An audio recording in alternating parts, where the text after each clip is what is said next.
Hi guys, my name is Larizza and welcome to a transmission. Today we are going to be preparing calvos, which are a traditional Mexican bread. Well, because of the time, we are not going to be preparing the whole recipe, but at least some parts of the process so you can see important features of it, right? But before that, well, as I said, my name is Larizza or Lara, and I'm Mexican, and I have been making bread since 6 years ago. I began making regular bread like everyone, the French tradition, baguettes, croissant, those kinds of breads. And later, I met an amazing teacher to whom I work in his bakery, and he taught me how to make bread with sourdough and long fermentation. And since that time, like 5 years or so, I've been making bread in that way. Of course, in a part of of that time, I veganized my recipes, and I began to try many ways to leave some ingredients behind, right? Like animal ingredients, like milk, like butter, or even another kinds of things, right? Like cheeses also, which are commonly used in bakery. Well, that's a little bit about me. I'm part of the swing community in Mexico, and well, I think that's all.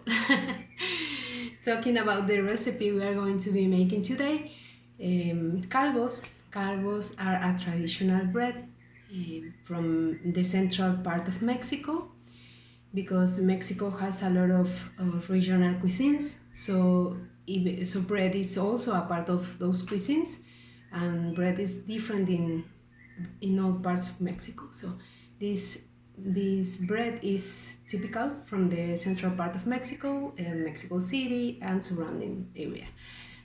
Okay, why is it called calvo? Calvo means a bald person. Bald person. Sorry, bald person. A person that has a few hair in his head. So this bread plays with the name of the bread plays with this significance, so, right? Because you have a simple dough, which is the base of many Mexican breads, which is called bizcocho or masa bizcocho dough, which means something like I don't think that's an exact translation to that, but it's the sweet dough, the base of the sweet dough for many Mexican breads from that central part of Mexico. Okay, so this is a simple dough that is usually very rich in butter, eggs, and sugar, right? So it's a heavy dough that you have to work very intensively. So for that part, we just jumped to the middle part of the process, also because we were using sourdough. But before that, okay, where is the bread from? Sorry, is the dough that is ready for you. Okay, the constitution of the dough. We're going to talk a little bit about this. We make this bread. The first stage of every recipe, of course, is watching your ingredients, which in this case were whole wheat flour and just a little amount of white flour of good quality, of course. If you find it organic and stone meal, perfect. Whatever works for you. If you don't have those flours, well, you can use whatever you have on hand, but just take care of the amount of water. We are not going to be very technical on this, but just take that on care. Okay, whole wheat flour, white flour, a little amount, salt, coconut sugar in this case, our sourdough. In this case, you can use sourdough or active dry yeast or even fresh yeast. Okay, so what is the difference? Well, earlier in a video that Claudia from Coconut made, she spoke a little about this, so you can watch the video, and she's far more better than me explaining those detailed things, but you can do it to whatever you have on hand, right? And we also use coconut milk and a little amount of coconut oil. Okay, I hope I'm not missing anything, but we are going to share with you the recipe, so don't be afraid. Also, okay, the process. First of all, we weigh the ingredients. The ingredients I just told you. Then we integrate them by having dry ingredients on one hand and wet ingredients on the other hand. Then we form the dough, we give it consistency, and we let it rest. This part is very important because it's the part where not only the flavors and the smells, but also the strength of the dough develops. So you have to really consider this part. Not only kneading is important, but also letting your dough rest. Okay. Well, how long are you going to rest your dough? Well, it depends on what are you using, because if you're using sourdough, it may be like 4 hours, depending on your temperature. And also, if you are not using sourdough, but you are using a regular yeast, whatever you use, maybe an hour, okay? But between that time, we are going to stop that rest. We are going to stretch the dough in order to develop the gluten, and then we are going to leave it rest for another time to complete the whole time. Well, so in this part, this is where we begin. Okay, the dough I'm using has been resting for 4 hours now, and it's ready for you. Okay, so what I'm doing here is showing you how to stretch the dough. It's very simple. We took one part of the dough and we cross it. We do the same part with do the same thing with this part, and also with this part of the dough. Okay, why do we do this? Because we want to get a flat surface on our dough. We don't want any lumps or any weird parts in the dough. We want a beautiful flattened dough. So this one is ready, and we are going to leave it rest just for a few minutes while I keep speaking to you. Okay, leave it there like for 2 minutes or so. A very important thing also that I forget to mention, but we are going to get there eventually, is talking about why people call it calvos, the bread, call calvos to the bread. It's because we use, in order to evoke the appearance of a bald person, we use chocolate to cover the bread, which is a very simple rounded piece of bread. We cover it in chocolate, melted chocolate, and cover the sides with coconut, dry coconut. So I want to talk to you about chocolate. Well, you can use whatever you have on hand, but you better try to get a very good quality of chocolate. We have here chocolate that has been made with cacao from Chiapas. because we have amazing producers here. So, well, it was it was the time to try this amazing stuff, because we have friends making chocolate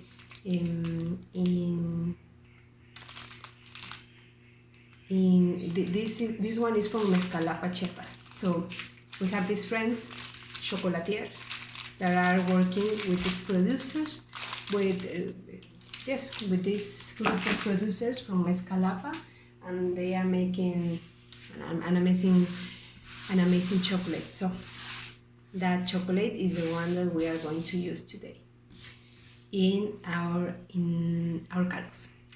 What else? Well, since this is the part where you ask some things, but we are not having this part at this moment, I'm going to show you some pieces that I baked earlier, so you can see how calvos looks like. Wait a minute.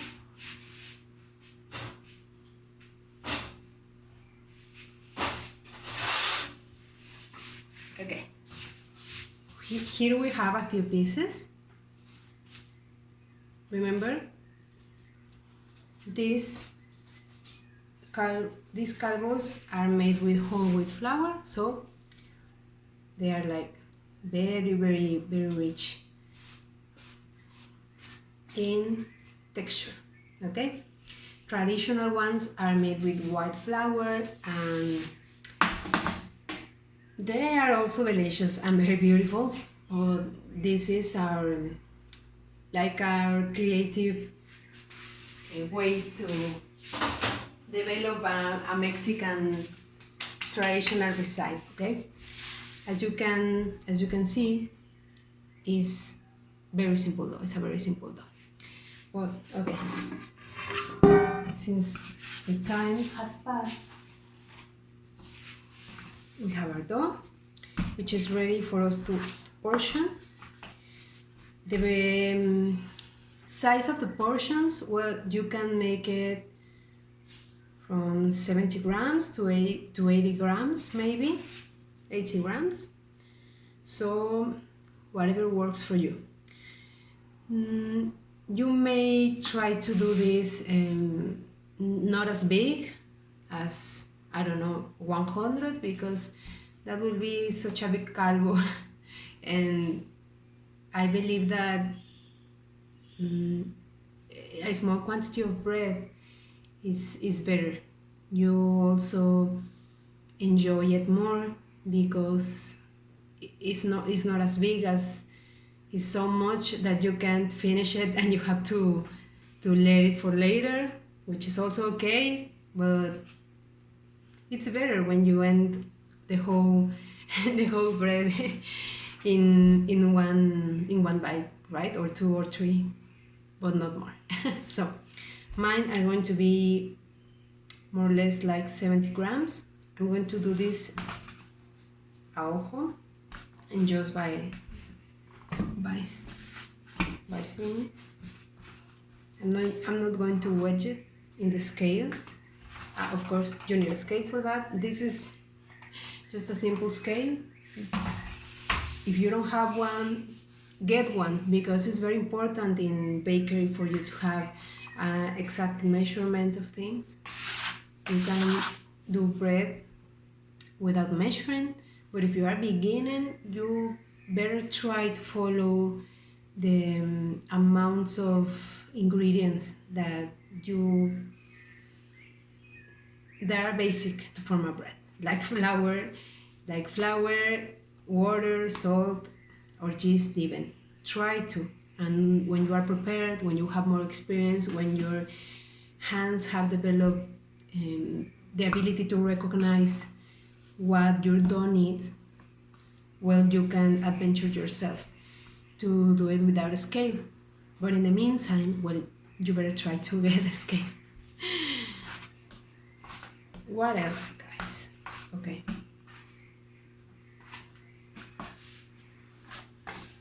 More or less, just a little bit in here.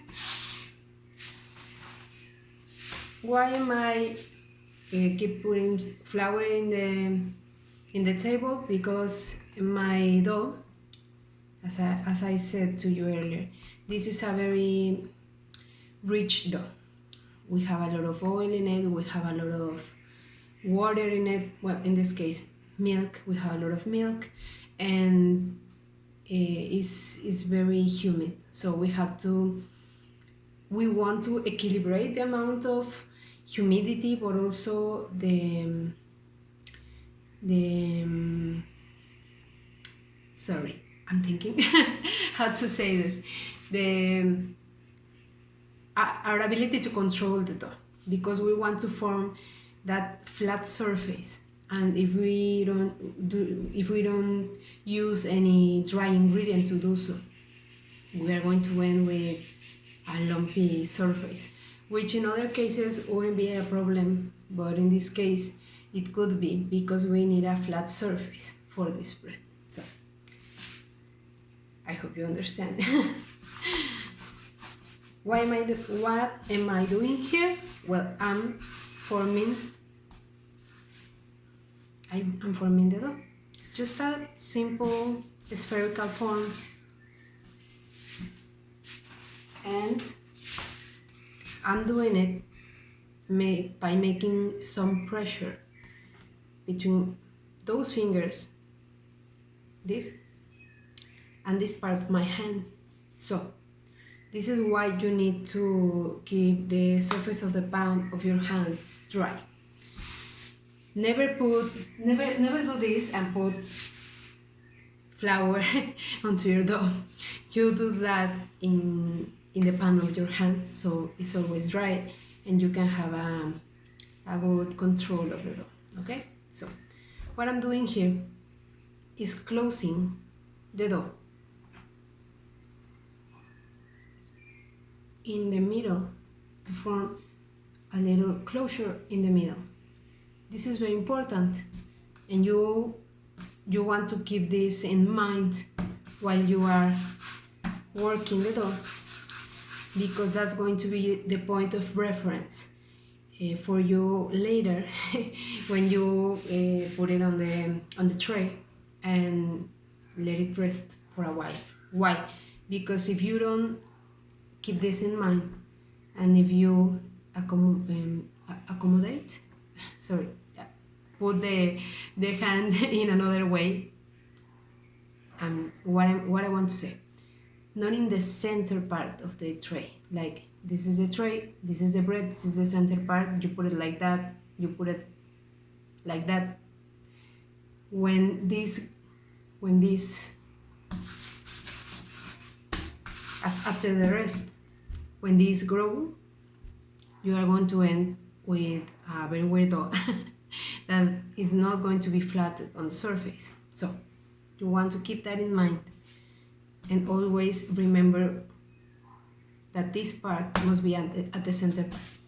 Okay? Details, guys, are very important. Most people will say, what? Why is that important? It's so important because it's like when making a muffin, for example, or a plum cake, right? If you don't cover well the mold you are using, the dough is going to stick to the mold, and then all the amazing work that you were doing, wedging, waiting, in this case for the dough to grow and to be amazing and to develop those flavors, is not going to work the while, because by the end you didn't care of the last detail that was also important, right? Because I don't know, maybe when we are beginning we don't think that's relevant, but details are relevant. Okay, I'm going to do this faster. What is another important thing in here? We're going to leave it. Just do this for enough time, and don't overwork your dough. What happens when you overwork your dough?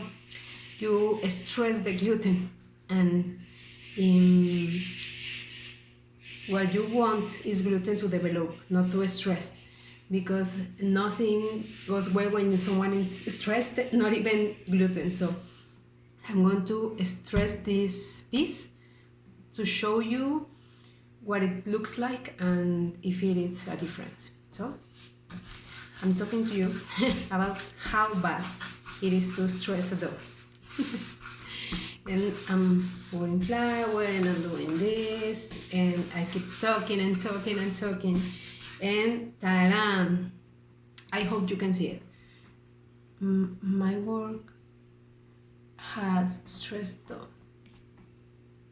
and we don't have an even surface here. So what an even surface will looks like. It's like that. This is flattened, and this one is not. I hope you can see it. Yes, I think you can see it there. Okay, we're going to leave that rest and try again later, because if that happens to you, don't despair. everything can be fixed. Almost everything can be fixed in life, but this can be fixed. So let it rest like for a minute or so. Just cover it very well with a piece of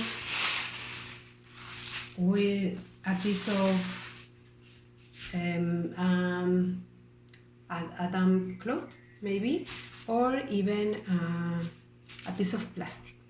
I don't know. I know many of you are not fans of plastic, but here in the bakery we can have we can make a good use of plastic to cover our doughs, because that will protect them from drying out. Drying out is horrible for the doughs, because you are working so hard to make a good surface for your dough, and when it grows, it can be as beautiful and as standardized as you think, as you imagine it, right? But if you don't cover your doughs and they dry out, they are going to the air is going to escape, to find its way to escape everywhere, and instead of making, this is the dough, instead of making this and growing, it's going to do this and going everywhere. So details again.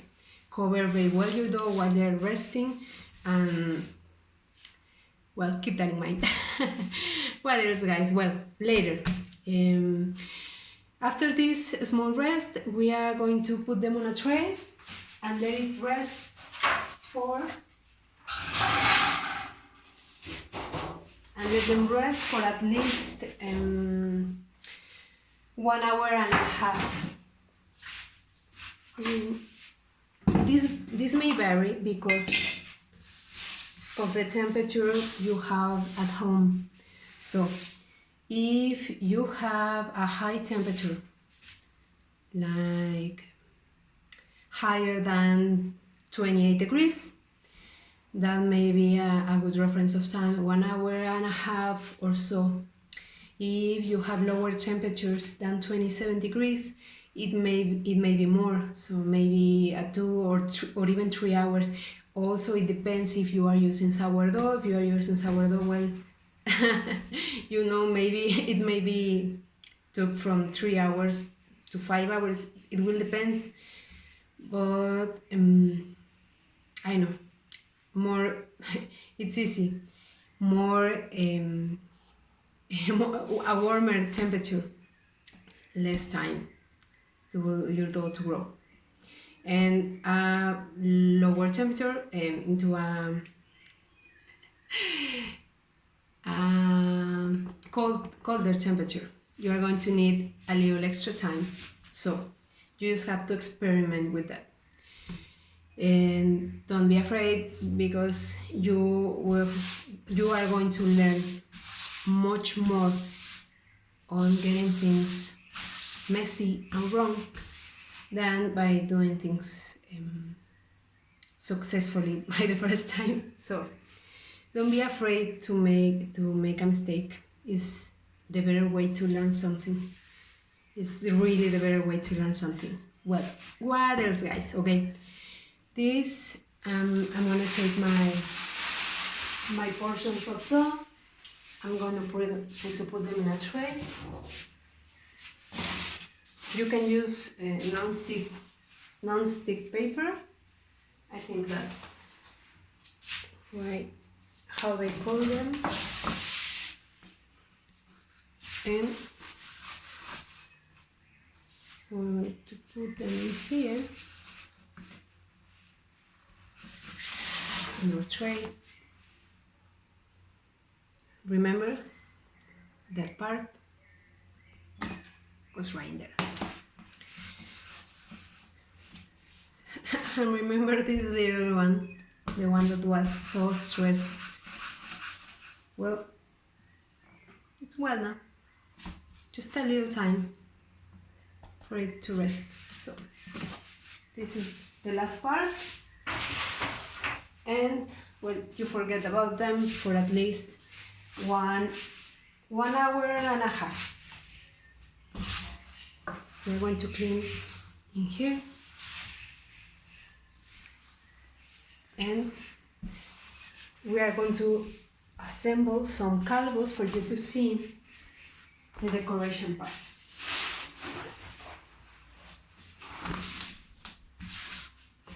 This is the part where I would say some questions, guys. I feel that you know anything, that you know everything. Sorry, that is good to know.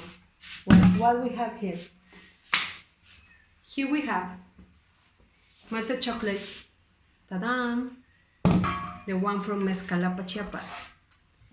And we have dry coconut, simple dry coconut, the one that you like the more.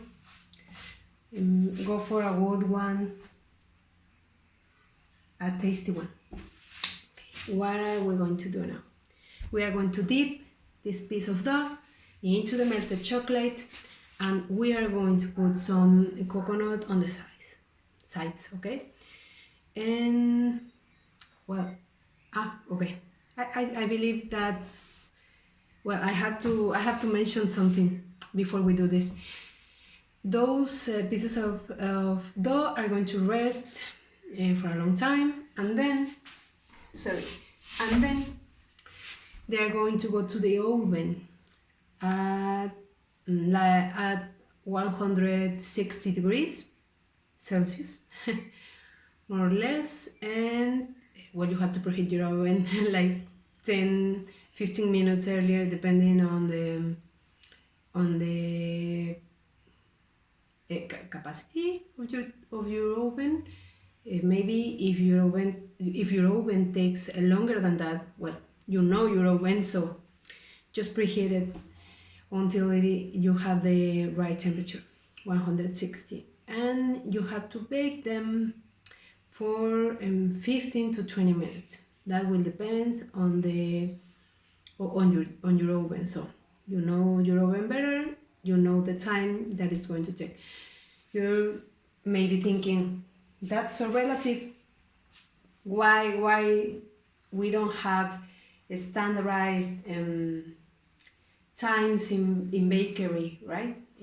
Or amounts of or temperatures or times, or remember that we live in an amazing world that is different. So maybe in Alaska, the altitude, the temperatures, and also the humidity takes an impact in our work. So it's different from working in Mexico, in some part of Mexico, some parts, because Mexico is also very different, and working near a beach or near the mountains. So you have to take into accountability all the factors and all your context. So you want to know the temperature of the place you are working, and also the humidity in there, and also What else? Also the qualities of the ingredients you are using, because it's going to be different if you are using some kind of flour than other kinds of flours. But well, don't complicate yourself. We are going to end the calvos.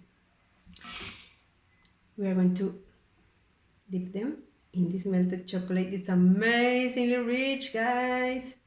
You better try this. A little more. Your chocolate needs to be tempered, so take that on mind. Have it in mind, sorry. And then you do this.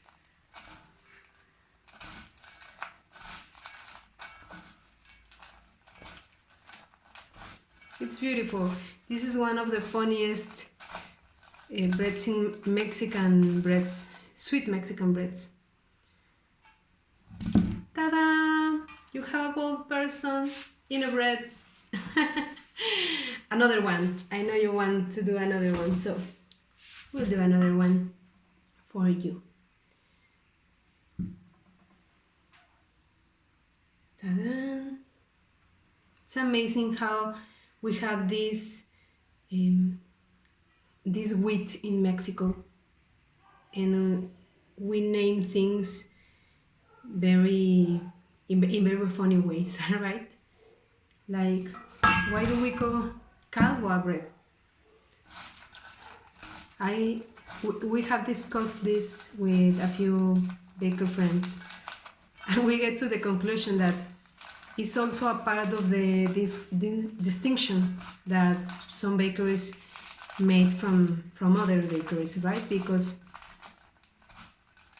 bakery is very funny, and it's very hard to work bread, but it's also quite funny, and we have to have fun with it. So we experience a lot in bakery. We have to take care of many factors in bakery. If it's winter, if it's summer, we have to take care of a lot of factors. But in the end, we have to have fun, and this is what we want to share with people, to have fun making bread. And don't be shy, just try to do so. You don't need a lot of experience, but you have to experience. You have to take action and get messy. That's the best way to learn something. And I hope you enjoy this. I'm sorry I have extended myself like for 2 minutes, but I hope you enjoy this, and I really hope that you enjoy the Spin Bread Festival, the first one. We hope we have a second one and a third one and a fourth one. And please follow the Slow Food Youth Network,